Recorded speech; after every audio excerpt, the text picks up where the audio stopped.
Hello दोस्तों, आप सभी का स्वागत है आपके अपने YouTube चैनल देवरिया एजुकेशन पर। दोस्तों की आप सभी जानते हैं कि आजकल हम कक्षा 12 का भौतिक विज्ञान पढ़ रहे हैं और भौतिक विज्ञान के अंतर्गत आज का जो हमारा टॉपिक है वो हमारा पहला टॉपिक है संयुग्मी फोकस अथवा संयुग्मी बिंदु। संयुग्मी फोकस अथवा संयुग्मी बिंदु। आज का जो हमारा टॉपिक है संयुग्मी फोकस अथवा संयुग्मी बिंदु। आइए हम देखते हैं संयुग्मी फोकस अथवा संयुग्मी बिंदु क्या होता है।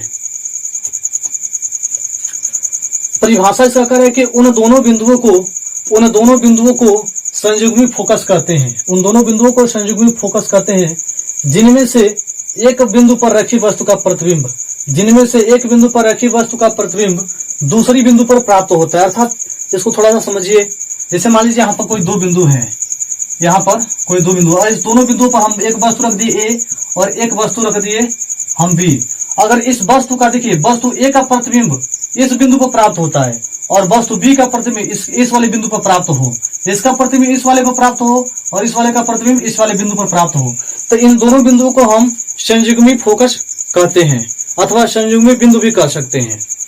यदि एक बिंदु पर रखी वस्तु का प्रतिबिंब दूसरी बिंदु पर तथा दूसरी बिंदु पर रखी वस्तु का प्रतिबिंब पहली बिंदु पर प्राप्त हो तो इन दोनों बिंदुओं को हम संयुग्मी फोकस अथवा संयुग्मी बिंदु कहते हैं। तो वही हमारा परिभाषा लिखा गया है।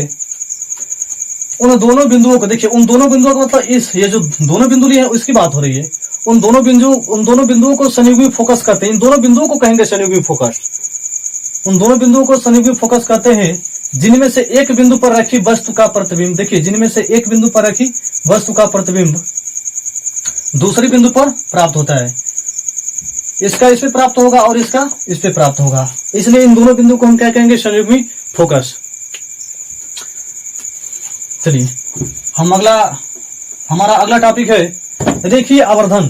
रेखीय आवर्धन, चलिए थोड़ा सा हम रेखीय आवर्धन को समझ लेते हैं। रेखीय आवर्धन क्या है, रेखीय आवर्धन होता क्या है। परिभाषा करे कि प्रतिबिंब की लंबाई।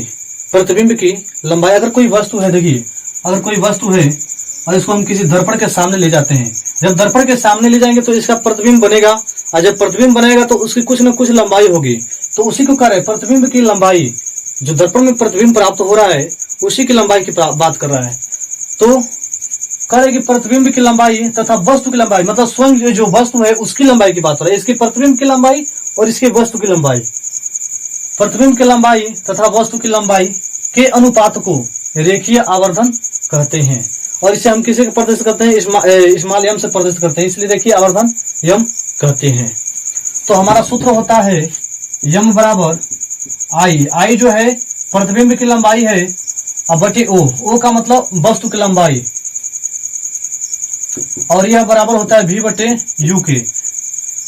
ये एक और सूत्र होता है इसका, भी बटे यू। आई जो है लिख लेंगे, जहां आई प्रतिबिंब की लंबाई और ओ वस्तु की लंबाई। भी आप जानते हैं दर्पण से प्रतिबिंब की दूरी है और यू दर्पण से वस्तु की दूरी है। तो आप इसको नोट कीजिए।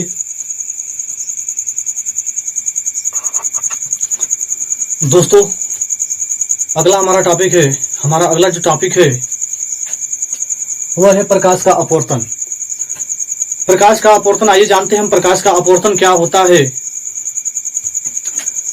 करें कि जब प्रकाश किसी एक माध्यम से दूसरे माध्यम में प्रवेश करता है, अर्थात एक माध्यम से जब दूसरे माध्यम में जाता है तो वह अपने मार्ग से कुछ विचलित हो जाता है। विचलित होने का मतलब अपने रास्ते से भटक जाता है, अपना रास्ता छोड़कर किसी दूसरे रास्ते पकड़ लेता है। वह अपने मार्ग से कुछ विचलित हो जाता है। इसी घटना को प्रकाश का अपवर्तन कहते हैं। अर्थात कहने का मतलब अगर कोई ये माध्यम ले लिया जाए और इधर माध्यम कोई दूसरा, इधर कोई दूसरा मान लीजिए इधर वायु है, इधर ये जो आपका जो पारदर्शी माध्यम ये क्या है, ये इधर वायु है और इधर आपका क्या है, जल है। तो दो माध्यम हुए, एक इसके ऊपर वायु और इसके इस परत के नीचे जल। यहाँ पर दो माध्यम, इसे हम क्या कर सकते हैं, हम इसे माध्यम एक कह सकते हैं, माध्यम एक, और इसे हम कह सकते हैं माध्यम दो। माध्यम दो कहने का मतलब ये दूसरा माध्यम है। तो वही करें कि जब प्रकाश, देखिए मान लीजिए यहाँ से प्रकाश कहीं से आ रही है, जब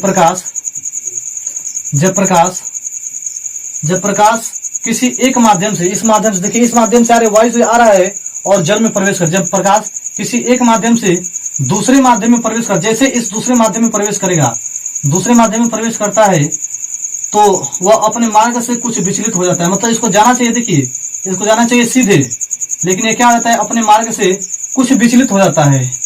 ये उस रास्ते से ना जाकर कुछ विचलित हो जाता है, या तो इधर आ जाता है, झुक जाता है इधर, या फिर इधर की ओर चला जाता है।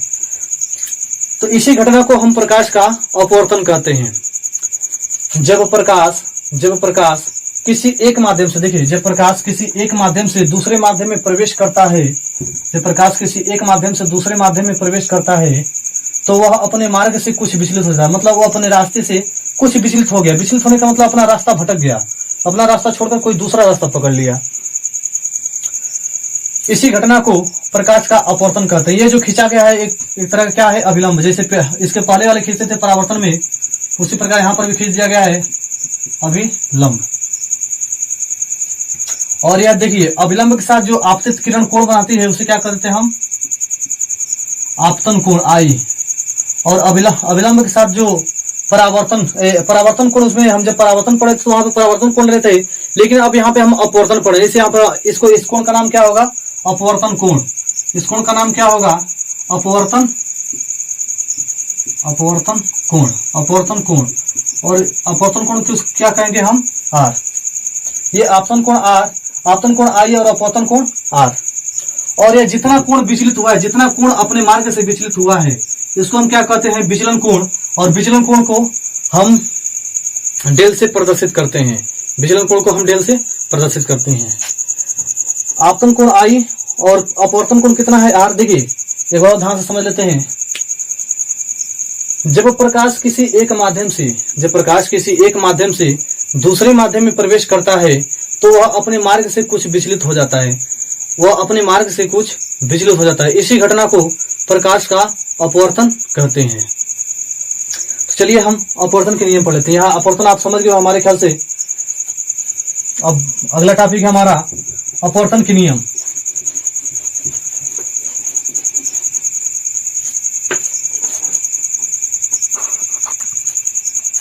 दोस्तों हमारा अगला टॉपिक है अपवर्तन के नियम।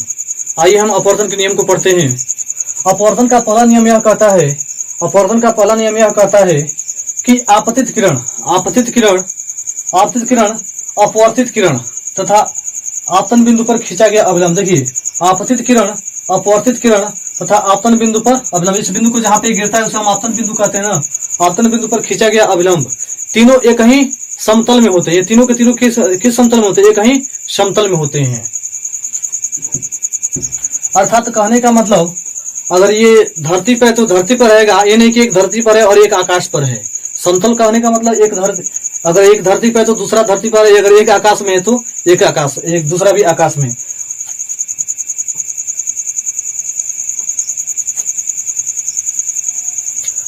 तो पहला नियम है आपतित किरण, अपवर्तित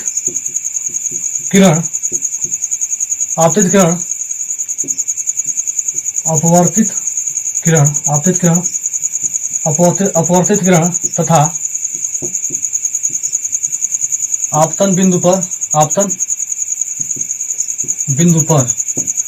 आपतन बिंदु पर एक खींचा गया अभिलंब। आपतन बिंदु पर अभिलंब,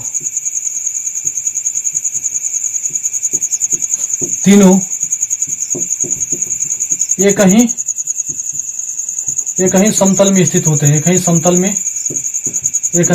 में होते हैं। ये हमारा पहला नियम है। हमारा पहला नियम है कि आपतित किरण, अपवर्तित किरण तथा आपतन बिंदु पर अभिलंब, ये जो अभिलंब खींचे हैं तीनों के तीनों किस समतल में होते हैं, एक ही समतल में होते हैं। इसके लिए कोई दूसरा समतल नहीं है। ये नहीं कि यह एक दूसरे समतल में हो गया है, एक दूसरे समतल में हो गया, अलग समतल में। ये तीनों के तीनों एक ही समतल में स्थित होंगे, जहां भी स्थित होंगे। तो पहला नियम हम ले लिए। और हमारा दूसरा नियम है, और दूसरा नियम काफी इंपॉर्टेंट है। हमारा दूसरा नियम यह कहता है कि आपतन कोण की जया साइन आई तथा अपवर्तन कोण की जया साइन आर। अपवर्तन कोण की जया साइन आर